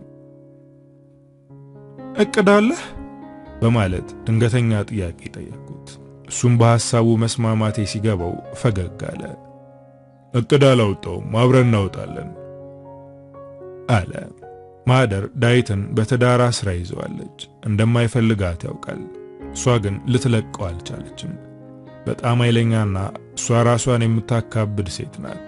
ምናልባት ዳዊትን ለመፍታት ያልፈለገችው ክብሯን ለመጠበቅ እንጂ ከዳዊት ፍቅር ኑሮባት ላይሆን ይችላል። ከዚህ ወጥተን ሌላ ቦታ ብናወራ የተሻለ ነው አልኩት። እሱም ትንሽ አሰብ አድርጎ ያንቺ ቤት ውስጥ እቅዳችንን እናወጣለን አለኝ። ከት ብዬ ሳኩኝ። የኔ ቤት ማድረግ አንችልም፣ ምክንያቱም በማንኛውም ሰዓት ዳዊት ይመጣል አልኩት። እንደውም የኔና ያንቺ መቀራረብ ቅናት እንዲሰሙ ያደርገዋል። ከዛም የፍቺውን ጉዳይ ያፋጥነዋል። እኔ ማህደርን ለማጽናናት ወደ እሱ አቀርባለሁ። ከዛ በኋላ ህይወት ራሷ ትመራናለች አለ። እንደማየው ከሆነ አዶንያስ ደፋርና ምንም ነገር ከማድረግ ወደ ኋላ የማይል ሰው ነው። በሐሳቡ ተስማምቼ ወደ ቤት ወሰድኩት። ገና ወደ ግቢ ስንገባ ግቢውን በመገረም ነበር የሚያየው። ጸጥ ያለና ከተፈጥሮ ጋር የሚያገናኝ ንፋስ የሚነፍስበት ግቢ ነው ያለሽ አለ። አመሰግናለሁ፣ ይሄ ዳዊት ስጦታ ነው አልኩት። በጣም እድለኛ ሴት ነሽ። ዳዊት ለልጁ እናት ምንም አይነት ስጦታ ሰጥቷት አያውቅም። ከሱ በተሻለ እኔ በየዓመቱ ለገና የምሰጣት ስጦታ ይበዛል አለ። ወደ ቤት ይዤው ገባው። ቤቱንም እየተዘዋወረ አየው። ውስጡ እንደ ውጩ አይደለም፣ ቤትሽ በጣም ቀዝቃዛ ነው አለ። እኔም ፈገግ በማለት የኔም ልብ እንደ ቤቱ ቀዝቅዟል። ይሄ ቤትና የኔ ልብ የሚሞቀው ዳዊት ሲመጣ ብቻ ነው አልኩት። ሶፋ ላይ ቁጭ በማለት እስኪ ቡና አፍይልኝ አለ። እኔም ቡና ፈላውለትና ቁጭ ብለን ማውራት ጀመርን። ዳዊት የመጀመሪያሽ ነው እንዴ አለ። ልቤን ያሸነፈው የመጀመሪያው ወንድ ዳዊት ነው። አንተስ ፍቅር የያዘ ለመጀመሪያ ጊዜ ነው እንዴ ብዬ ጠየቅኩት። አዶንያስ በረጅሙ ተነፈሰ። እኔ ማህደርን አላፈቅራትም አለ። አሁን ግራ ተጋባው። እና ለምንድነው ከዳዊት ጋር ለማለያየት የጸለይከው አልኩት። እሱም እኔም ማላቀውን እውነታ ነገረኝ። ዳዊትና ማህደር ለመጀመሪያ ጊዜ የተጣሉት ማህደር በሰራችው ስህተት ነው። ይህን ትምህርት ቤት ከመክፈቷ በፊት ለትንሽ ወራት ጣሊያን ሀገር ሄዳ ትምህርት ተምራለች። በዛ ሰዓት ከአንድ ሰው ጋር ተዋወቀች። በቅርበት ያግዛት ነበር። እናም በመሃላቸው አንድ ነገር ተፈጠረ። አንድ ምሽት በመጠጥ ኃይል ተገፋፍተው አብረው አደሩ። ይህን ነገር ያዩ የሰውየው ጓደኞች ደውለው ለባለቤቱ ይነግሯታል። ያች ሴት ከመጀመሪያውም ጤናዋ ጥሩ አልነበረም። ይህን ስትሰማ ይባስ ታመመች። የምታደርገውን አታውቅም። በተደጋጋሚ ራሷን ለማጥፋት ሞከረች። በዚህም ምክንያት የአእምሮ ማገገሚያ ገባች። ያቺ ምስኪን ሴት የአዶንያስ ታናሽ እህት ናት። ይህን ጉዳይ የዳዊት ጆሮ ደረሰ። ሚስቱ እንደማገጠችበት ሲሰማ የፍቺ ጥያቄ ያቀረበላት። እሷ ግን የራሷንም የሱንም ቤተሰብ ተጠቅማ እንዳይፋቱ እየታገለች ነው። ቤተሰቦቻቸው በጣም ይቀራረባሉ። እናም ሰብስባ የተፈጠረውን ነግራ በስተት የተፈጠረ ነው በማለት ድንጋይ ተሸክማ ይቅርታ ጠየቀች። እሱ ግን በመሃል ልቡ ሸፍቷል። ይቅርታዋን አልተቀበለም። አሁንም ፍቺ ነው የሚፈልገው። ይሄን ነገር አዶንያስ ሲነግረኝ ለሁሉም ነገር አዲስ እንደሆንኩ አወቅኩ። ዳዊት የተሰራበትን ክህደት ማሰብ ከባድ ነው። እናንተ ለእህትህ ለመበቀል ነው ከኔ ጋር መተባበር የፈለከው አልኩት። የምኖረው ካናዳ ነበር። ይህን ነገር ስሰማ አመጣው። የእህቴን ባል አግኝቼ የእጁን ልሰጠው ነበር። ብቸኛዋን እህቴን ሕይወቷን እንዳበላሸው የእሱንም ሕይወት ላሳጥረው ነበር። እሱ ግን ይህ ነገር ሲፈጠር ወደ ኢትዮጵያ ተመልሶ አልመጣም። ጣሊያን ነበር። አሁን ከነጭራሹ የት እንዳለ አይታወቅም። እንደማለቀው ስለሚያውቅ ጠፍቷል። እሱም ማግኘት ሲከብደኝ የማህደርን ሕይወት ለመበጥበጥ አሰብኩ። ስለሷና ስለ ቤተሰቧ ሳጣራ የዳዊትንና ያንቺን ግንኙነት ደረስኩበት። በዛው እግረ መንገዴን ስለ አንቺ አጣራው። አንቺ ከሰሜኑ ክፍል የመጣሽ ሴት ነሽ። ዊንታ የምትባል ጓደኛ ነበረችሽ። ሁለታችሁም የምሽት ሥራ ነበር የምትሰሩት። እሷ ዳይስፖራ ግብታ ሄዳለች። አንቺ ደግሞ ከዳዊት ጋር ፍቅር ጀመርሽ አለ። ስለኔ ብዙ ነገር ያውቃል። እኔ እንዳንተ ጎበዝ አይደለሁም። ስለዚህ እቅድ ማውጣቱን ላንተ ትቼዋለሁ አልኩት። እሱም ከት ብሎ ሳቀ። አንቺም ቀላል ሴት አይደለሽም፣ ስማርት ነሽ። ከአዶንያስ ጋር እያወራን የግቢው በር ተከፍቶ መኪና ሲገባ ሰማን። ዳዊት እንደመጣ እርግጠኛ ነኝ። ተነስ ተደበቅ አልኩት። እሱ ግን መደበቅ አልፈለገም። ሊያየኝ ይገባል፣ ይልቅ እሱ እንዲደበቅ ንገሪውና እኔ እንዳላየሁትና እሱ እንዳየኝ እናስመስል አለ። ይሄ ነገር ሌላ ጣጣ እንዳያመጣብኝ ፈርቻለሁ። ግን አዶንያስ ያለኝን ከማድረግ የተሻለ ነገር የለኝም። በፍጥነት ወደ በሩ ሄድኩኝ። በሩን ከፍቶ ሲገባ በቀኝ በኩል ወዳለው ክፍል ይዤው ገባው። ዳዊት ደንግጦ ምንድነው ሳሎኑ ጋር ማን ያለው አለ። እኔም በሹክሹክታ አሁን ተደበቅ በኋላ እነግርሃለሁ ብዬ ወደ አዶንያስ ተመለስኩ። ጓደኛዬ ናት፣ መኪናዋን አስገብታ ተመለሰች አልኩት። ዳዊት እንዲሰማ ድምፄን ከፍ አድርጌ። እሱም ተነስቶ በቃ እኔ ልሂድ አለ። እስከ በሩ ልሸኝ ብዬ ተከተልኩት። ዳዊት ከተደበቀበት ክፍል በር ስር ቁመን ማውራት ጀመርን። በጣም ደስ የምትይ ሴት ነሽ፣ ስላወቅኩሽ ደስ ብሎኛል፣ እደውልልሻለሁ በማለት ጉንጬን በስሱ ስሞኝ ወጥቶ ሄደ። ይሄን ያደረገው ዳዊት እንዲናደድ ነው። አዶንያስ እንደወጣ ዳዊት በሩን ከፍቶ ወደ እኔ መጣ። አንገቴን ፈጥርቆ ያዘኝ። ከዚህ ሰውዬ ጋር ያለሽ ቀረቤታ ምንድን ነው? ጭራሽ በእኔ ላይ ሌላው እንደደረብሽብኝ አለ። አንገቴን አጥብቆ ስለያዘኝ መተንፈስ ከብዶኛል። በኃይል አስለቀቅኩት። ካንተ ጋር ድብብቆሹ ሰልችቶኛል። ነገ ዛሬ እያልኩ ውበቴንና ወጣትነቴን እያሳጣኝ ነው። እንደውም ካንተ ጋር ከዚህ በኋላ መቀጠል አልፈልግም። ሌላ ሰው ጋር ለመቀራረብ እየሞከርኩ ነው። ስራም ጀምሬያለሁ አልኩት። አፍጥጦ እያየኝ ነው። የት ነው ስራ የጀመርሽው? መቼም አዶንያስ የሚሰራበት የፋሽን ትምህርት ቤት ውስጥ ነው የጀመርኩት አትይኝም አለ። እንደደነገጠ ያስታውቃል። እኔም እጄን አጣምሬ አዎ የፋሽን ትምህርት ቤት ውስጥ ነው የምሰራው፣ ምን ነው ችግር አለ ወይ አልኩት።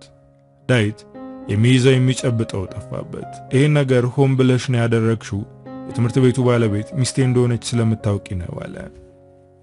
እኔም ባለመገረም አዎ ማህደር ባለቤትህ እንደሆነች አውቃለሁ፣ አሁን የልብ ጓደኛዬ ይሆናለች አልኩት። ድጋሚ ወደዛ ቢሮ አትሄጂም። ከማህደርና ከዚህ ተንከሲስ ሰውዬ ትርቂያለሽ። ይሄን ቤት ትለቂያለሽ። ሌላ ቤት እከራይልሻለሁ። ሙሉ ለሙሉ ከነሱ ትሰወዳለሽ አለ። እኔ ግን እምቢ አልኩት። ቀነ ገደብ ሰጥቼ ነበር። አንተ ግን ችላ ብለህ ህይወትህን እየኖርክ ነው። ስለዚህ እርምጃዬን ጀመርኩ አልኩት። ቆይ አንቺ ሴት ጭንቅላትሽን የመታሽና አስተሳሰብሽን የቀየረው ነገር አለ እንዴ አለ። አሁን በጣም እያናደደኝ ነው። ያን ተቀምጡ ነው መኖር ሰልችቶኛል። ሁልጊዜ በውሸት የምትደልለኝ ነገር አንገሽግሾኛል። ይሄን ወይኒ ቤት ብቻዬን ታቅፌ መኖር አልፈልግም አልኩት። ይህን ስናገር እልህና ሲቃ እየተናነቀኝ ነበር። እሺ እንደዚህ አትከፍ፣ የተወሰነ ጊዜ ስጪኝ አለ። እኔ ግን እንባዬን መቆጣጠር አልቻልኩም። ስቅስቅ ብዬ አለቀስኩ። ይሄኔ ወደ ቅፉ አስገብቶ አጥብቆ አቀፈኝ። ካለውበት ስሜት እንደወጣ ብሎ ራት ሊጋብዘኝ ይዞኝ ወጣ። የሚያጣላንንና የሚያስከፋንን ነገር ሳናነሳ ደስ የሚል ራት በልተን ተመለስን። ዛሬ ከኔ ጋር ብታደር ደስ ይለኛል፣ ምክንያቱም ጥሩ ስሜት እየተሰማኝ አይደለም አልኩት። ከኔ ጋር የማደር እቅድ ባይኖረውም በዚህ ስሜት ውስጥ ሆኜ ትቶኝ መሄድ አልፈለገም። እሺ ብሎ ከኔ ጋር ለማደር ተስማማ። ስልኩ መጥራት ጀመረ። የምትደውለው ማህደር ናት። አንሳውና መምጣት አልቻልኩም በላት አልኩት። እሱም ስልኩን አነሳው። የማህደር ድምጽ ከሱ አልፎ ለኔ ይሰማኛል። ልጆቹ አንተን እየጠበቁ ነው፣ አባታችን ካልመጣ አንተኛም ብለዋል አለችው። እሱም ትዕዛዝ በሚመስል መልኩ መለሰላት። እኔ ሩቅ ቦታ ነው ያለሁት፣ አሁን መምጣት ስለማልችል እንደ እናትነትሽ እንዲተኙ አድርጊ አላት። ስልኩን ጆሮ ላይ ዘጋችበት። እንደተጨነቀ ያስታውቃል፣ ግን ደግሞ መጨነቁን እኔ እንዳውቅበት አልፈለገም። ወዲያው ቴክስት ገባለት። ቴክስቱን ከፍቶ አነበበው። በድንጋጤ ፊቱ ሲገረጣ አየሁት። ምን እንዳስደነገጠው ማወቅ ፈለግኩ። ምን ተፈጠረ ብዬ ጠየቅኩት። አሁንም ድንጋጤውን እንዳላይበት ከዓይኖቼ እየሸሸ ነው። የሥራ ጉዳይ ነው አለ። ተቃቅፈን ተኛን። ዳዊት ግን ጭንቀት ውስጥ ነው። በብዙ ትግል እንቅልፍ ጣለው። ይህኔ እኔ የተላከለትንና እንደዚህ ያስደነገጠውን መልእክት ለማየት ከቅፉ ወጣው። በቀስታ ስልኩን አንስቼ ከፈትኩት። የተላከው መልእክት ከማህደር ነው። ከፍቼ አነበብኩት። ከዚህ በኋላ ልጫንህና ላስገድድህ አልችልም፣ በፈለክበት ቀን 80 መቅደድ እንችላለን ይላል። ልቤ በደስታ ይመታ ጀመረ። እና ለምንድን ነው ያልነገረኝ? ለምን ከኔ መደበቅ አስፈለገው? ደግሞስ ያስደስታል እንጂ ያስደነግጣል እንዴ? ውስጤ በጥያቄ ተወጠረ። መልእክቱን ወደ እኔ ስልክ ልኬ ከዛም የላኩበትን አጠፋሁት። በስልኬ ለአዶንያስ ላኩለት። እንደዚህ በፍላጎቷ እንድትፈተው አልፈለኩም ነበር። እያለቀሰች በእንብርክክ እየሄደች መፍታት አልፈልግም፣ ላደረኩት ነገር ሁሉ ይቅርታ እንድትልና ልቧ ተሰብሮ እንዲቀር ነበር የምፈልገው ብሎ ላከልኝ። የኔ ፍላጎት ደግሞ በምንም አይነት መንገድ ቢሆን ከዳዊት ጋር እንድትፋታ ነው የምፈልገው። ደግሞም የኔ ፍላጎት ይኸው ነው። አዶንያስ በምላሼ ትንሽ ሳይናደድ አልቀረም መሰል እና ከዚህ በኋላ ቅድም ሆነ አንተ አታስፈልገኝም እያልሽ ነው ብሎ ጠየቀኝ። እኔም የሚሰማኝንና ማለት ያለብኝን ነገርኩት። ከዚህ በኋላ ማናችንም ለማናችንም አናስፈልግም፣ ነገ ይፋታሉ፣ ፍላጎታችን ነገ ይሳካል አልኩት። እሱም ለዚህ ሌላ መልስ አልሰጠኝም። በደስታ እየተፍለቀለቁ የዳዊት እቅፍ ውስጥ ገብቼ ተኛውኝ። እንደ ዛሬ ሰላማዊ እንቅልፍ ተኝቼ አላውቅም። የነቃሁት በጠዋት ነበር። ተነስቼ ዳዊት ከመነሳቱ በፊት ቁርስ ማዘጋጀት ጀመርኩ። ግን እሱም ብዙም ሳይቆይ ተነሳ። አብረን ቁርስ ማዘጋጀት ጀመርን። ማህደር ስለላከችለት መልእክት እስኪነግረኝ እየጠበቅኩ ነው። እሱ ግን እየነገረኝ አይደለም። ቁርስ መብላት ጀመርን እና ዛሬ መጨረሻ አንፋታ ብለህ ጠይቃታለህ አይደል አልኩት። እሱም በረጅሙ ተንፍሶ አዎ ዛሬ ጠይቃታለሁ፣ ግን አንቺም ከዚህ በኋላ ከሷና ከአዶንያስ ትርቂያለሽ አለ። ዳዊት ምን እያቀደ እንደሆነ አላውቅም፣ ግን ውስጤ እንዲጠራጠር እያደረገው ነው። እሺ እኔ የትም አልሄድም፣ ስልክ ቀይራለሁ፣ ከማህደር እርቃለሁ አልኩት። ቁርስ አብረን በልተን እሱ ወጥቶ ሄደ። እኔ ቤት ተቀመጥኩ። እሱ እንደሄደ ለአዶንያስ ደወልኩለት። አሁኑኑ እንድትመጣ ማውራት አለብን ስለው የተፈጠረውን ነገር ለመስማት ስለጓጓ በቶሎ መጣ። ወደ ቤት እንደገባ ምን ነው ያለኔ ከበደሽ እንዴ? ማታ እኮ አታስፈልገኝም ብለሽ ነበር አለ። እንደነገርኩ ማህደር ፍቺውን ተቀብላለች፣ ግን በዚህ ነገር እሱ ደስተኛ የሆነ አይመስለኝም። እናም በጣም ጨነቀኝ። ዳዊት በመጨረሻው ሰዓት ወደ ሚስቱ እንዳይመለስ ፈርቻለሁ። ብዙ ጠብቄያለሁ፣ ብዙ ነገሬን አጥቻለሁ። ስለዚህ በስተመጨረሻ መሸነፍ አልፈልግም አልኩት። እኔ ማህደር እንድትሰቃይና በትዳሯ እንድትፈተን እንደምፈልገው። ተፋቱ አልተፋቱ ጉዳይ አይደለም፣ ግን አንቺ ታሳዝኘኛለሽ። ምክንያቱም ለልጆቹ እናት ያልሆነ ወንድ ለኔ ይሆነኛል ማለት ሽሞኝነት ነው። ትክክለኛ ወንድ በሚስቱ ምንም ቢናደድባት፣ ምንም ያክል ጥፋት ብታጠፋም ይቅርታ ከጠየቀችው ይቅር ማለት አለበት። ወይም ደግሞ በሷ ላይ ሌላ ሴት መደረብ ሳይሆን ፍቺውን እስኪጨርስ ተቆጥቦ መቀመጥ አለበት። እናም ዳዊት የሚታመንና ትክክለኛው እንዳይመስለኝም አለ። የኔና የዳዊት ፍቅር የተለየ ነው። በመካከላችን ብዙ እንቅፋቶች አሉ። አብረን እንዳንሆን ያገደን ተራራ አለ። ግን እኔና እሱ እንፋቀራለን። ዳዊት ለኔ ትክክለኛ ወንድ ነው አልኩት። እና ይህን ካሰብሽ ለምንድን ነው አሁን ወደዚህ እንድመጣ የጠራሽኝ? እህቴን ለማየት ወደ ሆስፒታል ልሄድ ነበር አለ። ምነው እህትህ ምን ሆነች ስል ጠየቅኩት። እህቴን ካየኋት ትንሽ ቆየው። ስለዚህ ዛሬ አያታለሁ። የሚከታተላት ዶክተር ደውሎልኝ ነበር። እናም ጤናዋ እየተሻሻለ እንደሆነ ነግሮኛል። በተደጋጋሚ የኔን ስም ታነሳለች አለ። እኔም አብሬ ልምጣ? እህትም ባያት ደስ ይለኛል አልኩት። በጣም ተገረመ። እሺ እንሂድ አለኝ። እኔ በአዶንያስ ላይ ጥርጣሬ አለብኝ። ምናልባት ከማህደር ጋር ድራማ እየሰሩብኝ ይሆን እንዴ እያልኩ እያሰብኩ ነው። ወደ ሆስፒታል ሄደን እህቱ ያለችበት ክፍል ገባን። የአዶንያስ እህት ሩጣ ወንድሟን አቀፈችው። በጣም ናፍቀኝ ነበር ወንድሜ። እዚህ መሆን ሰልችቶኛል። ዛሬ መጣው ልትወስደኝ ነው አይደል አለችው። እሱም ቀስ አድርጎ እንደ ሕፃን እያባበለ ዛሬ መጣሁት ልወስድሽ አይደለም፣ እዚህ ትንሽ መቆየት አለብሽ። ደግሞ ዛሬ ሊተዋወቅሽ የመጣ ሰው አለ አላት። እሷም ወደ እኔ እያየች ፈገግ አለች። እጇን ለሰላምታ ዘረጋችልኝ። የአዶንያስ እህት ገና ለጋ ወጣት ናት። የደስ ያላት ሴት ናት። በዚህ ዕድሜዋ እዚህ ክፍል ውስጥ መግባቷ ያሳዝናል።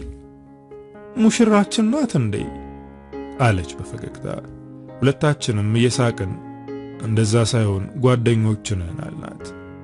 እሷ ግን አሁንም አልተወችንም። ጓደኝነት እኮ ያድጋል ብላ ሳቀች። በንግግሯ ስለተገረምኩ ወደ አዶንያስ ጆሮ ጠጋ ብዬ ታማለች አላልከኝም ነበር እንዴ አልኩት። ከአዶንያስ እህት ጋር የተወሰነ ሰዓት ቆይተን ወጣን። ከሆስፒታል ስንወጣ ማህደር ደወለችልኝ።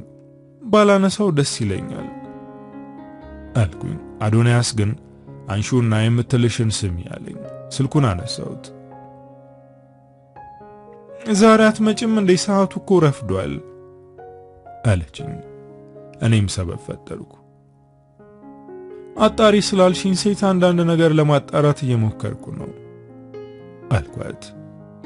እሺ እሱ ያስቸኩለንም፣ አሁን ወደ ቢሮ ነኝ፣ የማወራሽ ነገር አለ አለችኝ። ለምን ነኝ እንዳለችኝ አላውቅም። ምናልባት ስለኔ ያውቃ ይሆን እንዴ? ካወቀች የጠራች ልትገለኝ ነው አልኩኝ። አዶንያስ እየሳቀ ሴትዮዋ በጣም ኃይለኛ ናት፣ አታደርገውም ማለት ሞኝነት ነው አለ። ከአዶንያስ ጋር ወደ ማህደር ቢሮ ሄድን። አብረን ስታየን በፈገግታ አብራችሁ እንደነበራችሁ አላወቅኩም ነበር፣ ጊዜያችሁን እንዳላበላችሁ ተስፋ አደርጋለሁ አለች። ማህደርም እንደ አዶንያስ እህት በማዕከላችን ሌላ ነገር ያለ መስሏታል። አዶንያስን ወደ ሥራ ግባ ብላ ከቢሮ እንዲወጣ አደረገችው። ቡና እንዲያመጡ አዘዘች። ከኔ ጋር ቡና እየጠጣች ማውራት ፈልጋለች። ምን እንደተፈጠረ ገምች አለች በፈገግታ እያየችኝ። ፋሽን ሾው ልናዘጋጅ ነው አልኳት። እሷም ከት ብላ በመሳቅ አይደለም፣ ከባሌ ጋር ዛሬ ቁጭ ብለን በግልጽ አወራን አለችኝ። ይህኔ የኔ ልብ መምታት ጀመረ። ተስማማችሁ እንዴ አልኳት። እንደዛ ነገር ትላንት ማታ ፍቺውን እንደተቀበልኩ መልእክት ልኬለት ነበር። በዛ መልእክት ደንግጧል። ጠዋት ወደ ቤት መጥቶ ይሄን ሐሳብ ድንገት የተቀበልሽው ለምንድን ነው? ሌላ ሰው ህይወትሽ ውስጥ ገባ እንዴ ብሎ ጠየቀኝ። እኔም ሁሉንም ነገር እንደሰለቸኝና ከሱ ጋር ተለያይቼ የሚሆነኝ ነው እንዳግብቼ ልጆቼን ማሳደግ እንደምፈልግ ነገርኩት። ይሄን ነገር ቤተሰቦቻችንና ልጆቻችን እንዳይሰሙ አንቺና እኔ 80 አንቀድም አንድ ቤት እንኖራለን አለኝ አለች። የምናገረው ጠፋብኝ። ሰውነቴ በላብ ተዘፈቀ። እና አንቺ ከልብሽ ነበር እንፋታ ያልሽው ብዬ ጠየቅኳት። እንደዚህ አይነት መልእክት የላኩት አውቄ ነው፣ ልቡን ልፈትሸው ስላሰብኩ ነው እንጂ ዳዊትን ለማንም ምናምንታም ሴት አልተወውም አለች። ከዚህ በላይ እዚህ ክፍል ውስጥ መቀመጥ አልፈለኩም። ተነስቼ በቃ እኔ ልሂድ አልኩኝ። እሷም በድል አድራጊነት ፈገግ እያለች ያቺን ሴት ፈልገሽ አግኝልኝ፣ ካገኘሻት ሽልማት ይኖርሻል አለችኝ። ከሷ ቢሮ እንደወጣው ወደ አዶንያስ ቢሮ ነበር የገባሁት። አይኔ እየጨለመብኝ ነው። ሰውነቴ ይንቀጠቀጣል። ሳይኝ ደነገጠ። ወንበር ላይ አስቀምጦ ውሃ ሰጠኝ። ምን ሆንሽ? ምን ተፈጥሮ ነው እንደዚህ ሆንሽ? አለኝ። የሆነውን መናገር አልቻልኩም። እንባ እየተናነቀኝ ነው። ዳዊት እኔ ላይ እየቀለደ ነው። ሚስቱን መፍታት አይፈልግም አልኩት። አሁን ያዘነልኝ ይመስላል። አጥብቆ አቀፈኝ። በቃ ታልቅሺ፣ የሆነ መፍትሄ እንፈልጋለን አለ። ከዚህ በኋላ የምታገልለት ነገር የለም። እኔ መኖር የሌለብኝ ሰው ነኝ ብዬ ወጥቼ ሄድኩኝ። እሱም ተከተለኝ። እጄን ይዞ ወደ መኪናው አስገባኝ። ቤትሽ አደርስሻለሁ፣ ስትረጋጊ እናወራበታለን አለ። ቤት ወሰደኝ። አዶንያስ እኔ እስክረጋጋ ድረስ አብሮኝ ነበር። እንደ እህቱ እንዳልታመም ፈርቶ ነበር። እኔ ግን የሆነ ነገር እያሰብኩ ነው። ማህደር የባሏ ቅምጥ እኔ እንደሆንኩኝ ማወቅ አለባት። እሷ ብቻ ሳትሆን የእሱም የሷን ቤተሰቦች ማወቅ አለባቸው አልኩኝ። ይህን ለማድረግ እርግጠኛ ነሽ አለኝ አዶንያስ። እኔ እርግጠኛ ነኝ፣ ካልደፈረሰ አይጠራም አልኩት። አሁን እንደ በፊቱ መስኮት ስር ቆሜ ዳዊትን የመጠበቅ ፍላጎት የለኝም። ሚስቱን ትቶ ከኔ ጋር ይሆናል ወይም ደግሞ እኔን ትቶ ከሷ ጋር ይሆናል። ከአዶንያስ ጋር አንድ እቅድ አወጣን። ዳዊትን ቤት እንዲመጣ አጠራሁት። ጥሩ ሁኔታ ላይ አለመሆኔን ነገርኩት። እናም ለተወሰነ ቀን ከኔ ጋር እንዲቆይ ያሳመንኩት። ማህደርን ለሥራ ከአዲስ አበባ ውጪ እንደወጣ ነግሮ እኔ ጋር መጣ። የበሩን ቁልፍ የሰጠሁት አዶንያስ ወደ ውስጥ ገብቶ እኔና ዳዊት ተቃቅፈን በተኛንበት ፎቶ አነሳን። ያንን ፎቶ በፖስታ አድርጎ ለማህደርና ለዳዊት ቤተሰቦች ላከላቸው። ነገሩ ተቀጣጠለ። እንዴት ልጃችን ላይ እንደዚህ ያደርጋል አሉ። የዳዊት ቤተሰቦች አንገታቸውን ደፉ። እኔ ዳዊትን ቤቴ ውስጥ ይዤዋለሁ። ስልኩንም እንዲዘጋ አድርጌዋለሁ። እዛ ያለው ጉዳይ ግን ተቀጣጥሏል። ቤተሰቡ ተሰበሰበ። ማህደርን ጠርተው የተላከውን ፎቶ አሳዩት። ማህደር ለደቂቃዎች ራሷን ስታተኛች። ስትነቃ እብድ ሆነች። በዛ ሰዓት እኔን ብታገኘኝ ትገለኝ ነበር። ማህደር ቤተሰቦቿን አረጋግታ ይሄ ነገር ሆን ብሎ የተደረገና ፎቶሾፕ የተሰራ እንደሆነ አሳመነቻቸው። እነሱን አረጋግታ እኔ ያለሁበትን መፈለግ ጀመረች። ስልኬን አጥፍቻለሁ። ያላት የመጨረሻ አማራጭ አዶንያስ ነው። ቤቷ ውሰደኝ ብላ ድርቅ አለችበት። የኛም እቅድ ይሄ ነበር። አዶንያስ ምንም እንደማያውቅ ሰው ምን ተፈጥሮ ነው በዚህ ሰዓት ቤት የምትኖር አይመስለኝም፣ ለተወሰነ ቀን እረፍት ያስፈልጋኛል ብላኛለች፣ ስለዚህ ወደ ሐዋሳ ሄዳ ይሆናል አለ። ከባሌ ጋር ነው እረፍት የምትወስደው? ቆይ አንተ የምታውቀው ነገር የለም አይደል? አንተንም እንደኔ እያታለለች ነበር አይደል አለችው። እሱም ግራ የተጋባ መስሎ ማህደርን ይዞ ቤት ድረስ ሰተት ብሎ መጣ። ማህደር በሩ ልታንኳኳ ስትል ቆይ አታንኳኪ ቁልፍ ሰታኛለች በማለት ከፍተው ወደ ውስጥ ገቡ። እኔና ዳዊት ሶፋ ላይ ፍቅር ሰርተን እዛው ባለንበት እርቃናችንን ጋደም ብለን ነበር። እኔ እንደደነገጠ ሰው ማስመሰል ጀመርኩ። ዳዊት ግን ከመደንገጡ ብዛት የሚናገረው ጠፋበት። ማህደር እኔም በንቀት ነበር የምታየኝ። የባሌ ልብ ያሸፈተችው ሴት ከኔ በምን እንደምትሻይ ለማወቅ በጣም ጓጉቼ ነበር። ግን እንደማየው ከሆነ የባሌ የሴት ምርጫ የወረደ ነው። ከኔ በታች የሆነችን ሴት ይመርጣል ብዬ አስቤ አላውቅም አለች። አነጋገሯ ንቀት የተሞላበት ነው። እኔም ልብሴን በመለባበስ ወደ እሷ አጠጋ አልኩኝ። ባልሽ ካንቺ የተሻልኩኝ ስላገኘኝ ነው መረጠኝ አልኳት። ወደ ዳዊት እያየች ግን ይቅርታ ጠይቄ ወደ ትዳሬ ተመልሻለሁ። እኔ ለአሁኑ ይቅርታ ላደርግልህ ዝግጁ ነኝ። አሁን እኔን ተከትለህ ትመጣለህ ወይም ደግሞ እዚሁ ከዚህ ሴት ጋር ትቀራለህ። ምርጫው ያንተ ነው አለችው።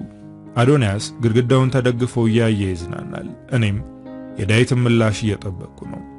የኔና የአዶንያስ ጥበቃ ዳዊት አልፈልግሽም ሲላትና በንዴት እየተንቀጠቀጠች ስትወጣ ለማየት ነው። ዳዊት ቀበቶውን አስሮ ቲሸርቱን ለበሰ። እሷ ቁማ እየጠበቀችው ነው። ወደ እኔ ጠጋ በማለት ጉንጬን ይዳብሰኝ ጀመር። የማህደር ደም ስር እየተገታተረ ነው። በጣም ይቅርታ፣ አብሮ ለመኖር መፋቀር ብቻ በቂ አይደለም በማለት ወደ ማህደር ተራመደ። ወሽመጤ ተቆረጠ። ዳዊት የራሱ ሀብት አለው፣ ግን ፍቅር ብቻ በቂ አይደለም አለኝ። ሌላ ምን ፈልጎ ነው? ጊዜስ ካንተ ጋር ያባከንኩት ጊዜ አንተ በተናገርከው ይቅርታ ይመለሳል አልኩት። ዳዊት አንገቱን አቀረቀረ። ማህደር እኔን የምታይበት አስተያየት ይሰብራል። እሷ እንደዚህ ስታየኝ ይበልጥ ተሰቃየው። ሕይወት እንደዚህ ናት የኔ ቆንጆ። ብልጥ የሆኑ የሚመስላቸው ሰዎች ጅል መሆናቸው ሲገባቸው እንዳንቺ ነው የሚሆኑት። በሰው ትዳር መግባት አልነበረብሽም ነበር። ደህና ሁኚ ቆንጂዬ በማለት የዳዊትን እጅ ይዛ ከቤት ወጥተው ሄዱ። ዳዊት ሲወጣ ዞር ብሎ እንኳን አላየኝም። በንዴት እየጮኩ የቤቱን ዕቃ መሰባበር ጀመርኩ። አዶንያስ አጥብቆ በመያዝ ሊያረጋጋኝ እየሞከረ ነው። ያማል። ውስጤ እየተሰቃየ ነው። ከዓይኔ የሚፈሰው እንባ ያቃጥለኛል። እያለቀስኩ አዶንያስን አየሁት። ቆይ ለኔና ለዳዊት ከፍቅር ውጪ ሌላ ምን ያስፈልገናል? ከኔ ምን ስላጣ ነው ሄደው አልኩት። ካንቺ ምንም አጥቶ ሳይሆን ስለማትገቢው ነው ሄደው። አንቺ ለሱ ትበጅበታለሽ አለኝ። ይህን የሚናገረው እኔን ለማጽናናት ነው። እኔ ግን መጽናናት አልቻልኩም። አዶንያስ አብሮኝ ነው። ለተወሰኑ ቀናት ካልጋ አልተነሳውም። በጣም ታመምኩ። ምግብ እየሰራው የሚያበላኝ እሱ ነው። ገላይን ሳይቀር ያጥበኛል። ካለውበት ድብርት እንደወጣ ያላደረገው ነገር የለም። ወደ እህቱ ወሰደኝ። እህቱ ጋር ስናወራ ትንሽ ይቀለኛል። ከቀን ወደ ቀን አዶንያስ ከዳዊት የተሻለ ወንድ እንደሆነ ማስተዋል ጀመርኩ። ይሄ ማለት አዶንያስን አፈቀርኩት ማለት አይደለም፣ ግን እሱ ከጎኔ በመሆኑ ደስተኛ ነኝ። እህቱ ከሆስፒታል ወጣች። አሁን በሁለቱም ደስተኛ ነኝ። በጣም ጥሩ ሰዎች ናቸው። ግን አሁን አዶንያስ እህቱን ይዞ ወደ ካናዳ ሊሄድ ስለሆነ ገና ካሁኑ ብቸኝነት እየተሰማኝ ነው። እንደዚህ ጥሩ ሰው ነህ ብዬ አላሰብኩም ነበር፣ ግን ጥሩነትህን አይቻለሁ። በህመሜ ጊዜ አብረኸኝ ስለነበር ካመሰግናለሁ አልኩት። እሱም ፈገግ በማለት እሺ፣ ግን ፍቃደኛ ከሆንሽ ከኛ ጋር ወደ ካናዳ መሄድ ትችላለሽ አለ። አንገቴን አቀረቀርኩ። ከዚህ አካባቢ ብርቅና ከናንተ ጋር በሆን ደስ ይለኝ ነበር፣ ግን መሆን አይችልም። ካናዳ መግባት ቀላል አይደለም። አንተንም ማስቸገርና ከዚህ በላይ እንድትለፋ ማድረግ አልፈልግም አልኩት። ከኛ ጋር መሄድ ከፈለግሽ ቀላል ነው አለኝ። እንዴት ቀላል ይሆናል አልኩት። እሱም ፈገግ ብሎ እኔ ለማግባት ፍቃደኛ ነሽ አለ። በድንጋጤ አየሁት። ተጋብተን እንሄዳለን፣ አንቺ ፍቃደኛ ከሆንሽ እውነተኛ ትዳር እናደርገዋለን አለ እየሳቀ። በዚህ ሰዓት አንተ ስላለኝ እግዚአብሔር ይመስገን በማለት አቀፍኩት። እሱም አጥብቆ እያቀፈኝ የደበቅሽ ነገር የለም አይደል አለ። እኔም እቅፉ ውስጥ እንዳለው የመጣውበትን አካባቢ ደብቄ ያለው እኔ መጣሁት ብዬ ንግግሬን ሳልጨርስ እሱ ጨረሰው። ከኤርትራ ነው የመጣሽው አለኝ። ስለኔ ሁሉንም ነገር ያውቃል። ለብዙ ጊዜ አብሮኝ የነበረው ዳዊት እንኳን ይሄን አያውቅም ነበር። ከዚህ ህመም ለመውጣት ብዙ ጊዜ ፈጅቶብኛል። ብዙ ሌሊቶችን ትራስ ታቅፌ ያልቅሻለሁ። በራሴ ተስፋ ቆርጬም ነበር። ግን ሰው ከጎኔ ነበረ። አዶንያስ ስብራቴን ጠገነው። ከጎኔ ሆኖ አስታመመኝ። እናም እግዚአብሔር ሰው ወደ ህይወታችን የሚያስገባው በምክንያት ነው። እንዲወጡ የሚያደርገውም ለተሻለ ምክንያት ነው። አበቃው። ከፊያሜታ አምሃ።